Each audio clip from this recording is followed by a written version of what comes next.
মুসলমানদেরকে নামাজ আদায় করার জন্য হুকুম দিয়েছেন। নামাজের প্রথমে অজু সম্পন্ন করার জন্য আল্লাহ তাআলা বিধানটি দিয়ে দিলেন, কারণ পবিত্রতা ছাড়া আল্লাহ তাআলা কখনো অজুবিহীন ছাড়া নামাজ কবুল করেন না।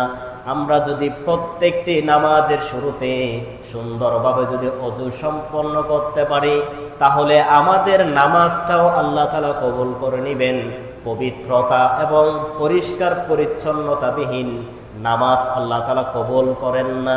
আল্লাহ রাব্বুল আলামিন সূরাতুল মাইদা ৬ নং আয়াতে বললেন, ইয়া আইয়ুহাল্লাযীনা আমানু ইযা কুমতুম ইলাস সালাতি ফাগসিলু উজুহাকুম ওয়া আইদিয়াকুম ইলাল মারাফিক ওয়ামসাহু বিরুউসিকুম ওয়া আরজুলাকুম ইলাল কা'বাইন ওয়া ইন কুনতুম জুনুবান ফাত্তাহহারু।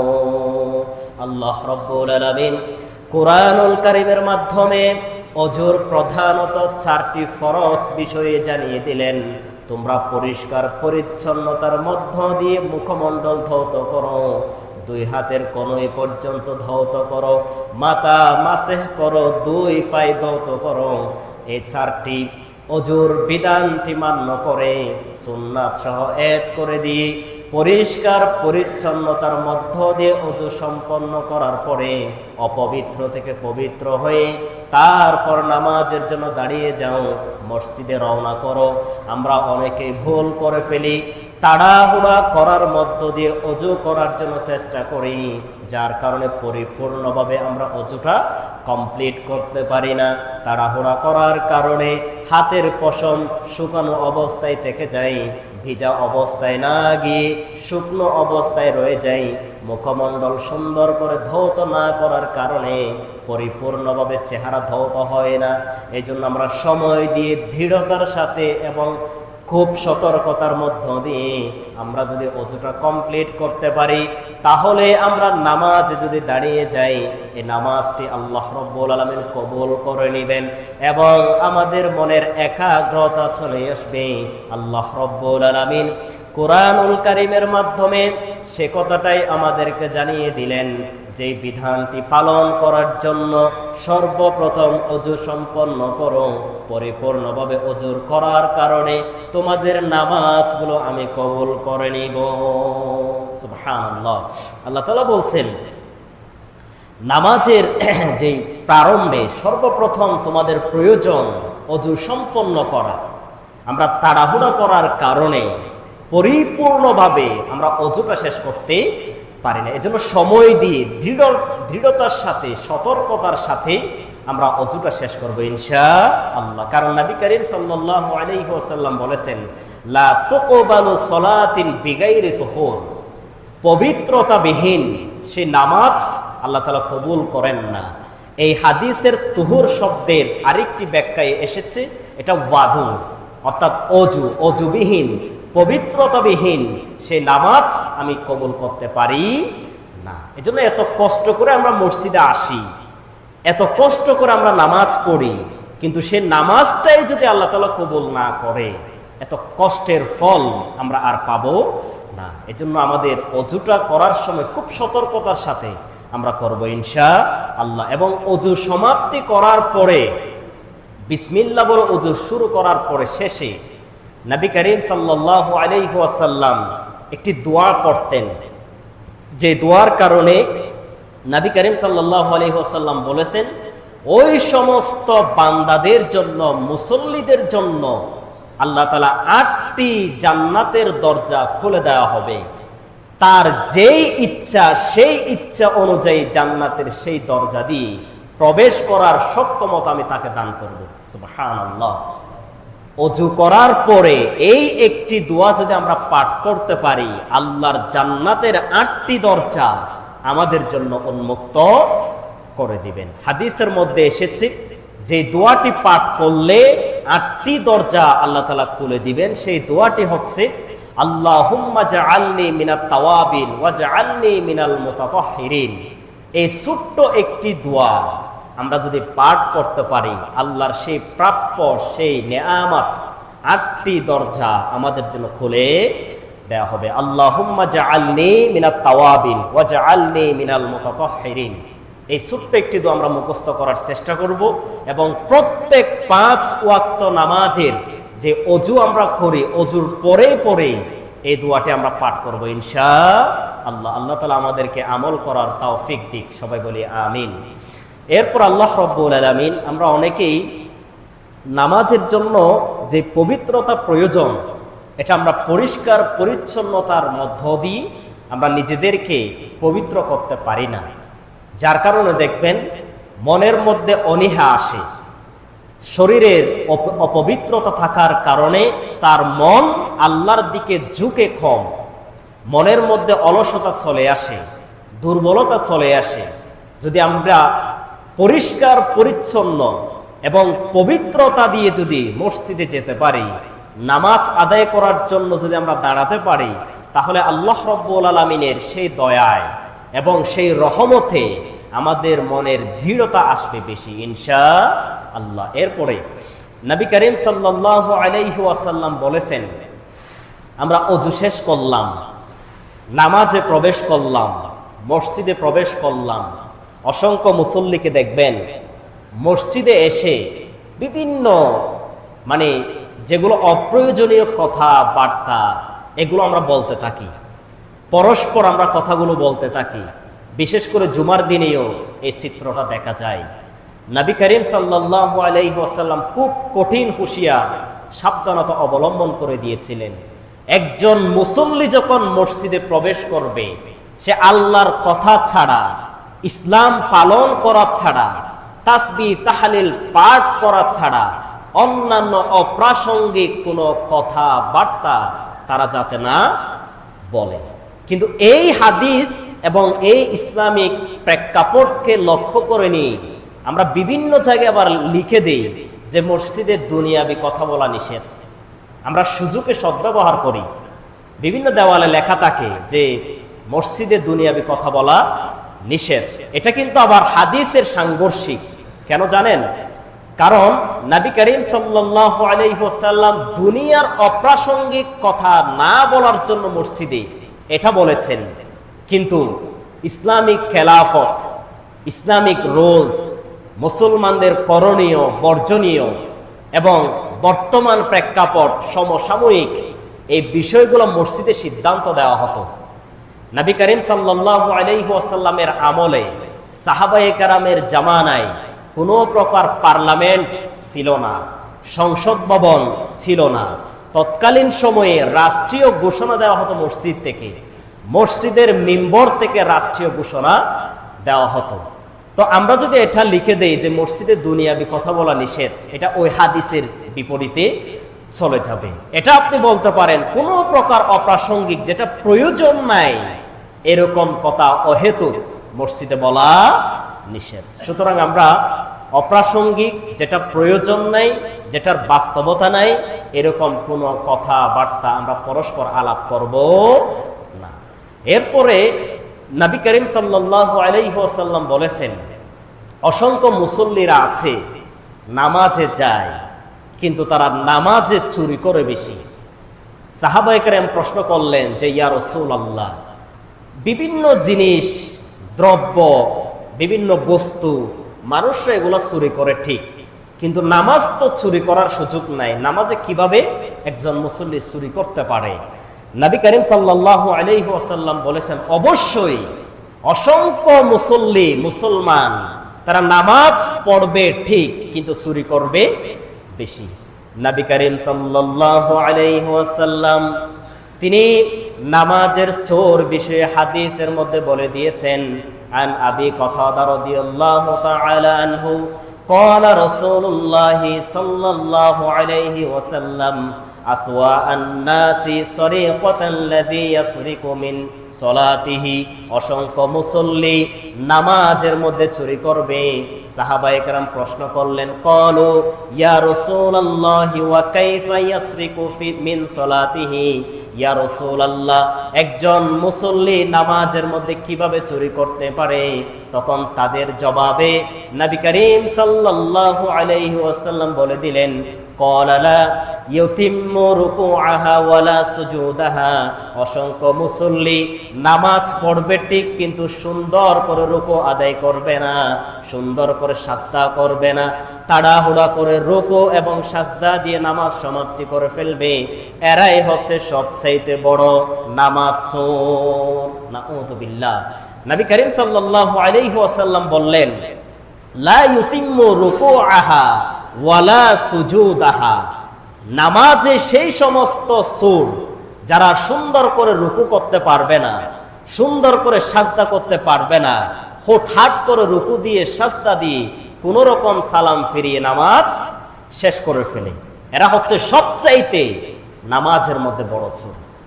অসংখ্য মুসল্লিকে দেখবেন 4 রাকাত নামাজ দৃঢ়তার সাথে আস্তে আস্তে সুন্দর করে সব কিছু মেনটেন করে নামাজ শেষ করতে সময় লাগবে 5 মিনিট। ওই ব্যক্তিটি মাত্র 2 মিনিটে 4 রাকাত নামাজ শেষ। কোন রকম সূরা ফাতিহা আরেকটা সূরা মিলালো কি মিলালো না, তারপরে রুকু করলো নাকি করলো না, সাজদা করলো নাকি করলো না, টুসটাস সালাম ফিরিয়ে নামাজ শেষ। এরকম মুসল্লি দেখা যায় নাকি যায় না? তো এরা হচ্ছে সবচাইতে নামাজের মধ্যে বড় চোর। এজন্য নবী করিম সাল্লাল্লাহু আলাইহি ওয়াসাল্লাম খুব সতর্ক করে দিয়েছেন। আবার অসংখ্য মুসল্লিকে দেখবেন নামাজের মধ্যে যখন দাঁড়ায় পা গুলো ঠিকঠাক ভাবে রাখে না, পায়ের আঙ্গুলগুলো একদিকে বাঁকা, ডান দিকে বাম দিকে এভাবে হেলিয়ে দুলিয়ে তারা নামাজ পড়ে। নবী করিম সাল্লাল্লাহু আলাইহি ওয়াসাল্লাম বলেছেন, ইয়াস্তাকবিলু বিআতরাফি রিজলাইহিল কিবলা। প্রত্যেক নামাজীর পায়ের আঙ্গুলগুলো থাকবে কিবলার দিকে, অর্থাৎ নামাজ যেদিকে পড়বেন সেদিকেই আপনার পায়ের সমস্ত আঙ্গুল সোজা করে রাখতে হবে। এখন পা যদি একটু বেঁকিয়ে দেন ডানে অথবা বামে, একটু এদিক সেদিক করে ফেলেন, তাহলে আঙ্গুলগুলো কিবলার দিকে মুখ ফিরিয়ে থাকে না। এজন্য নবী করিম সাল্লাল্লাহু আলাইহি ওয়াসাল্লাম স্পষ্ট বলেছেন, পা সোজাসুজি কিবলার দিকে রাখতে হবে। আবার অসংখ্য মুসল্লি এটাও দেখা যায় নামাজের মধ্যে দাঁড়িয়ে পা নাড়াছড়া করে, বেশি পা এদিক সেদিক হেলিয়ে দুলিয়ে নামাজ শেষ করে। আবার অসংখ্য মুসল্লি এরকমও করে, নামাজ পড়ে নিয়ত বাঁধার পরে এদিক সেদিক উপরে বামে ডানে এরকম দেখে মুসল্লি দেখা যায় নাকি যায় না? মসজিদে ফ্যান কয়টা আছে, তারপরে সামনে খেয়ে আছে, ডানে খেয়ে দাঁড়াইছে, বামে খেয়ে দাঁড়াইছে, ইমাম সাহেব কি কাপড় পরছে, ইমাম সাহেব রুকু কিভাবে করতেছে, ইমাম সাহেব কি অবস্থায় আছে, চোখ দিয়ে এরকম দেখে মানুষ আছে নাকি নাই? তো এই কার্যকলাপের মাধ্যমে আমাদের নামাজগুলো বিনষ্ট হয়ে যায়, আর আমরাই হচ্ছে নামাজের সবচাইতে বড় চোর। নবীজির বাসায় চোর আমরা। এজন্য আমরা নামাজের চুরি করা বাদ দিয়ে হাদিস, ইসলামিক প্রেক্ষাপট, নামাজের পদ্ধতি, ওযুর পদ্ধতি যেই রকম আছে ঠিক সেভাবে আমরা যদি আমল করতে পারি, তাহলেই একমাত্র আমাদের নামাজগুলো আল্লাহ তাআলা কবুল করবেন। এজন্য আমরা নামাজের খুব গাফলতি এগুলো থাকার কারণে দেখবেন নামাজে মজা পাই না। অসংখ্য মুসল্লি ইমামের সাথে নিয়ত বাঁধার পরে দোকানের হিসাব করে, ব্যবসার হিসাব করে, আজকে কয় টাকা ইনকাম করলাম, কয় টাকা লস খেলাম, তারপরে নামাজের পর কোথায় যাব, বাড়িতে গিয়ে কি করব, বন্ধুদের সাথে কিভাবে দেখা সাক্ষাৎ করব, কথাবার্তা বলবো, কিভাবে অন্য মানুষের সাথে কথা বলবো, এগুলো সব কিছুর হিসাব নিকাশ আমরা নিয়ত বাঁধার পরে আসি। আর এটাও বাস্তবতা, শয়তান চাই তারা যাতে পরিপূর্ণ নামাজ পড়তে না পারুক, এটা শয়তানের টার্গেট। এজন্য যত সব আজারি চিন্তা চেতনা সবকিছু নিয়ত বাঁধার পর অটোমেটিক্যালি আসে। অন্যান্য সময় আপনি ঘন্টার পরে ঘন্টা বসে থাকেন, দেখবেন কোনো প্রকার চিন্তা আপনার মনে আসবে না, কোনো প্রকার এগুলো নিয়ে আপনার টেনশন থাকবে না। যখন আপনি নিয়ত বাঁধবেন দেখবেন সমস্ত আজাইরা কিচ্ছা কাহিনী সবকিছু মনে পড়ে যাবে। যে জিনিসটা আপনার 5 বছরে মনে পড়ে নাই, নামাজের নিয়ত বাঁধলে দেখবেন সেই 5 বছর আগের কথা আপনার এখন মনে পড়ে গিয়েছে। এটাই হচ্ছে আমাদের দুর্বলতা, আর শয়তান এটাই আমাদের কাছ থেকে ব্যবহার করে নিতে চায়। এজন্য আসুন, নামাজে কোনো প্রকার বেহায়াপনা, খেল তামাশা, কোনো প্রকার চিন্তা চেতনা আমাদের মনের মধ্যে জায়গা দিব না। আর বর্তমানে হচ্ছে যারা নামাজ পড়ে যে কয়টায় খেলা আছে, তারপরে ব্রাজিল আর্জেন্টিনার খেলা দেখবো কিভাবে, বা কোথায় গিয়ে দেখবো, বা কয়টা শুরু হবে, নামাজের নিয়ত বাদলে এগুলাই চলে আসে। আর আমরা এমন মুসলমান, আমি যেই বর্তমান যে ফিফা ওয়ার্ল্ড বিশ্বকাপ খেলা চলতেছে, এটার রুটিন দেখলাম, শিডিউল ম্যাচ এগুলো দেখলাম, রাত 1টা, 2টা, 3টা, 5টা, 6টা এভাবে খেলার গুলোর শিডিউল দেওয়া আছে। তো দেখবেন অসংখ্য যুবক, এমনকি বৃদ্ধ থেকে শুরু করে জুয়ান বুড়া সমস্ত মানুষ খেলার জন্য এখন পাগল। এটা বাস্তব নাকি অবাস্তব? তারা ফজরের নামাজ কয়টা এটা কিন্তু জানে না, আর্জেন্টিনার খেলা ঠিক কয়টা, কয় মিনিটে, কয় সেকেন্ড, এটা দেখবেন তাদের মুখস্থ আছে। এটাই হচ্ছে আমাদের মুসলমানদের নামাজের বৈশিষ্ট্য। ফজরের নামাজের টাইম অনুযায়ী আমরা ঘুম থেকে উঠার জন্য কোনো প্রকার অ্যালার্ম দিতে পারি না, কাউকে বলতে পারি না যে ফজরের নামাজে উঠলে আমাকে একটু কল দিস, আমাকে একটু ডেকে দিস, এরকম কথা বলতে পারি না। কিন্তু এটা বলতে পারি যে কালকে ব্রাজিলের খেলা আছে, অবশ্যই ঘুম থেকে না উঠলে 100 বার কল দিবি, অ্যালার্ম দিবে, বাড়ির সবাইকে বলে দিবে এতটা বাজে আমাকে অবশ্যই ডেকে দিতে হবে। মানে চতুর্দিকে খুব গবেষণা কেন্দ্র করে কিভাবে ঘুম থেকে উঠা যায় তার সেট আপ করা থাকে। কিন্তু নামাজের জন্য এক বিন্দু পরিমাণ আমরা সেট আপ করতে পারি না। এটাই হচ্ছে আমাদের মুসলমানদের বৈশিষ্ট্য। এজন্য আসুন, নামাজবিহীন একজন মুসল্লি, একজন মুসলমান, সে কখনো প্রকৃত মুসলমান হিসেবে, ইমানদার হিসেবে পরিচয় বহন করতে পারে না। এজন্য নামাজের যে দুর্বলতাগুলো আছে, নামাজে যে খেল তামাশাগুলো আছে, এগুলো আমরা বর্জন করার চেষ্টা করবো ইনশাআল্লাহ। আবার অসংখ্য মুসল্লি এরকমও আছে, শুদ্ধ করে সূরা ফাতিহা এবং অন্যান্য সূরা এগুলো বলতে পারে না। আপনারা চেষ্টা করবেন, হয়তো বয়স হয়ে গিয়েছে, তারপরে মোবাইল আছে, মোবাইল থেকে আপনি যে সূরা নাস সার্চ করবেন, অসংখ্য কারির তেলাওয়াত চলে আসবে। এটা 100 বার শুনবেন। আপনার স্কুলে গিয়ে, মাদ্রাসায় গিয়ে এই বয়সে পড়ার দরকার নাই। আপনি ইউটিউব ব্যবহার করে আপনি সূরা যেটা সার্চ করবেন এটা আসবে। 100 বার যদি একটা ছোট সূরা আপনি বারবার শুনতে থাকেন, দেখবেন ইনশাআল্লাহ আপনার মনে এই সূরাটি গেঁথে যাবে। মন থেকে শুনতে হবে। এমনি মোবাইল একটা ছেড়ে দিলাম, তেলাওয়াত এদিকে চলতেছে, আমার কাছে আমি করতেছি, এভাবে মুখস্থ হবে? আপনি ছেড়ে দিবেন, তেলাওয়াত চলতেছে, দৃঢ়তার সাথে মন আক্রোশ করে, মনকে ওইখানে উজাড় করে দিয়ে আপনি শ্রবণ করবেন, দেখবেন 10-12 বার শুনলে আপনার অটোমেটিক্যালি এই সূরা মুখস্থ হয়ে যাবে। এভাবে আমরা প্রচেষ্টা করতে পারি। সূরা ফাতিহা অন্তত নামাজের জন্য যে সূরাগুলো প্রয়োজন, সূরা ফাতিহা, তারপরে আমপারার যে ছোট ছোট সূরাগুলো আছে, সূরা কাউসার, ইখলাস, নাস, ফালাক, সূরা নাসর, সূরা কাফিরুন, অন্তত 4-5টি সূরা আপনি মুখস্থ করেন। এটা কোনো কঠিন ব্যাপার না। আর কোরআনের আয়াতগুলো এত সফট, এত সহজ, অন্যান্য ভাষা আপনি পাবেন না। একটা সূরার সাথে একটা সূরা মিল, একটা আয়াতের সাথে আরেকটা আয়াত রিলেটেড, একটা আয়াত মুখস্থ করলে আরেকটা আয়াত অটোমেটিক মুখস্থ হয়ে যায়। এমন সহজ ভাষায় আল্লাহ তাআলা আমাদেরকে কোরআন দিয়েছেন। শুধু আমাদের অভাব হচ্ছে সেই জায়গায় যেটা আমরা পূরণ করতে পারি না, শুনতে পারি না, চেষ্টা করি না, মনের আগ্রহ বাড়াতে পারি না।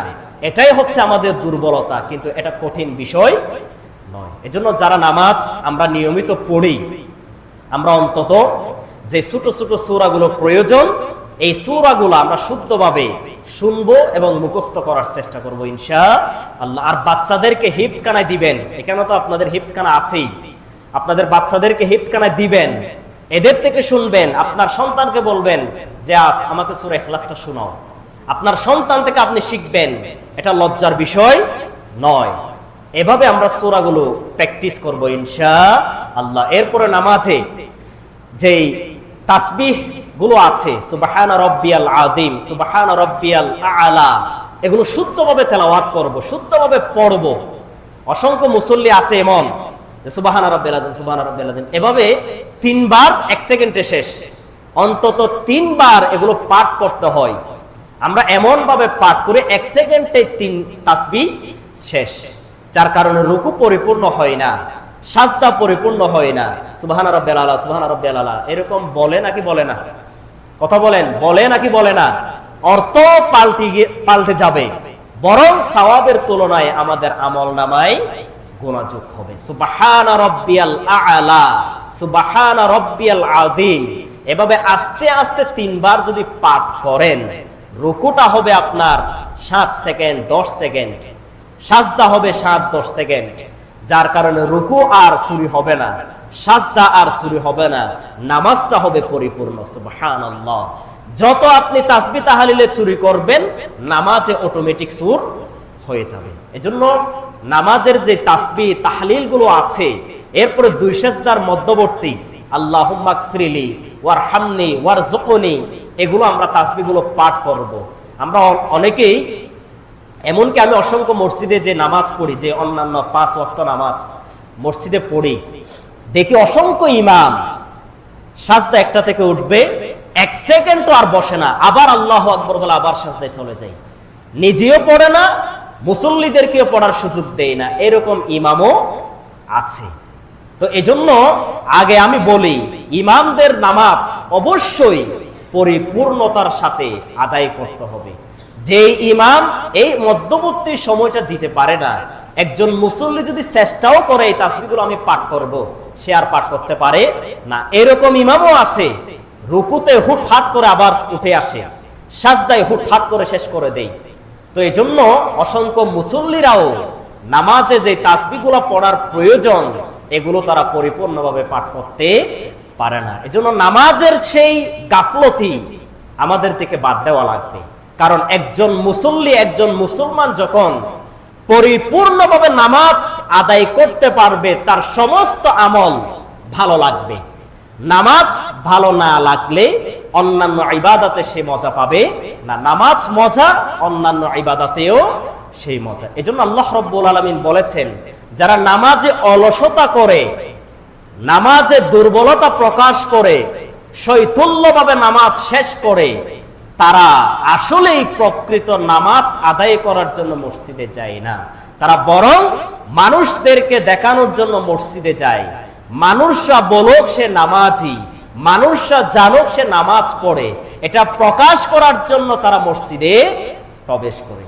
আল্লাহ রাব্বুল আলামিন সূরাতুন নিসা 142 নং আয়াতে বললেন, ইন্নাল মুনাফিকিনা ইউখাদিউনাল্লাহা ওয়া হুয়া খাদিউহুম ওয়া ইযা কামু ইলাস সালাহ কামু কুসালা ইউরাউনান নাসা ওয়া লা ইয়াযকুরুনাল্লাহা ইল্লা কলিলা। আল্লাহ রাব্বুল আলামিন কুরআনুল কারীমের মাধ্যমে স্পষ্ট জানিয়ে দিলেন, যে সমস্ত মুনাফিকদের স্বভাব রয়েছে, তারা মানুষদেরকে দেখানোর জন্য মসজিদে যাবে, মানুষদেরকে দেখানোর জন্য তারা প্রতিনিয়ত নামাজ আদায় করবে, তারা পরিপূর্ণভাবে নামাজ আদায় করতে পারে না, পরিপূর্ণভাবে রুকু এবং সাজদা দিতে পারে না। তারা তাড়াহুড়া করে কোনো রকম সালাম ফিরিয়ে মানুষদেরকে দেখাতে চাই আমি নামাজ পড়েছি, আমি মসজিদে গিয়েছি, এটা দেখানোর জন্য শুধুমাত্র তারা নামাজকে ব্যবহার করে। তারা প্রতিনিয়ত এভাবে কাজকর্ম চালিয়ে যায়। তাদের মনের উদ্দেশ্য ব্যতিক্রম থাকার কারণে তারা আমাকে উদ্দেশ্য করে নামাজ আদায় করে না, তারা অলসতা এবং দুর্বলতার মধ্য দিয়ে নামাজ আদায় করে। এই সমস্ত বান্দাদের নামাজ আমি কখনো কবুল করতে পারি না। তারা আমার জিকির করতে পারে না, আমাকে খুশি করার জন্য তাসবিহ তাহলিল পাঠ করে না, আমাকে খুশি করার জন্য নামাজ পড়ে না। তারা বরং মানুষদেরকে মানুষদেরকে দেখানোর জন্য তারা নামাজে চলে যায়। নাউযুবিল্লাহ। আল্লাহ স্পষ্ট বলে দিয়েছেন, অসংখ্য মুসল্লি তারা তাদের উদ্দেশ্য থাকে এটা যে আমি মসজিদে যাব, মানুষরা বলবে আমি মসজিদে তো গিয়েছি, নামাজ পড়েছি, মানুষ আমাকে নামাজি বলবে, মসজিদমুখী বলবে, এতটুকুই তাদের চাওয়া পাওয়া। তারা আমাকে খুশি করার জন্য, আমাকে উদ্দেশ্য নিয়ে তারা মসজিদে চলে যায় না। এবং ওয়ালা ইয়াযকুরুল্লাহ, এবং তারা আমার জিকির করতে পারে না, আমার তাসবিহ তাহলিল পাঠ করতে পারে না, রুকু সাজদায় দীর্ঘায়িত তারা নামাজে সময় দিতে পারে না। তারা মসজিদে যখন ঢুকবে দেখবেন কিভাবে হুটহাট করে মসজিদে নামাজ শেষ করে বাহিরে গিয়ে তার দুনিয়াবি কাজকর্ম এগুলোতে লিপ্ত হবে। আর অসংখ্য মুসল্লি এরকমও আছে, মসজিদে যদি একটু দেরি হয়, নামাজে যদি একটু দেরি হয়, সেই ইমামের গোষ্ঠী সুদ্ধা বের করে ফেলে। এরকম মুসল্লি দেখা যায় নাকি যায় না? রুকুতে যদি দেরি করে, সাজদায় যদি দেরি করে, তারপরে হুজুরকে সিগন্যাল দেয় যে হুজুর রুকু এত দেরি করেন কেন, সাজদা এত দেরি করেন কেন, সালাম ফিরাতে এত দেরি করেন কেন? এরকম প্রশ্ন এরকম করে নাকি করে না? তো এগুলো আসলে নামাজ পড়তে আসে না। দেখবেন এরকম কথা বলবে যারা, বুঝে নেবেন তারা আসলে মসজিদে নামাজ আদায় করতে আসে না, তারা বরং মুনাফিক। এরা মূলত মানুষদেরকে দেখানোর জন্য সময়টা একটু মসজিদে দেওয়ার জন্য আসে। তারা যদি আসলে মুসল্লি হতো, আসলে প্রকৃত নামাজি হতো, এরকম প্রশ্ন করার কখনো সাহস পেত না। এজন্য নামাজ চোর, নামাজ নিয়ে তামাশা করা, মুনাফিক, এগুলো বাদ দেন। পরিপূর্ণভাবে আসলে যদি নামাজি হন, নামাজের মতো নামাজ পড়বেন।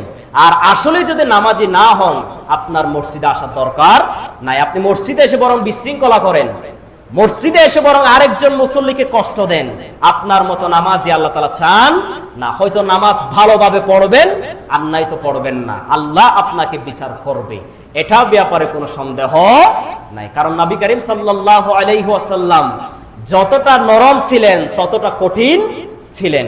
আমরা শুধু নরমটা গ্রহণ করি, গরমটা গ্রহণ করি না। এখন কেউ যদি বলে যে হুজুর এটা আপনি কঠোরভাবে বলে ফেললেন, আপনি বুঝাতেন, সুন্দর করে বলতেন, এটা আপনারা হয়তো বলবেন, কিন্তু আল্লাহর নবী এটা স্পষ্ট বলতেন, নামাজ নিয়ে যারা তামাশা করবে এরা যাতে মসজিদে না আসে, এরা যাতে নামাজই না পড়ে, এটা আল্লাহর নবী কঠিন ভাষায় বলতেন। আপনি নরমটা গ্রহণ করবেন, গরমটা গ্রহণ করবেন না, এটা ইসলামের বৈশিষ্ট্য হতে পারে না। এজন্য আসুন আমরা পরিপূর্ণভাবে দৃঢ়তার সাথে আল্লাহকে খুশি করার নিমিত্তে মসজিদে আসব, নামাজ আদায় করব এবং আল্লাহর কাছে হাত তুলে দোয়া করব, গো আল্লাহ আমার এই নামাজটি কবুল করে নিন। সবাই বলি আমিন। আল্লাহ রাব্বুল আলামিন আমাদেরকে আমল করার এবং বুঝার তৌফিক দিক। সবাই বলি আমিন।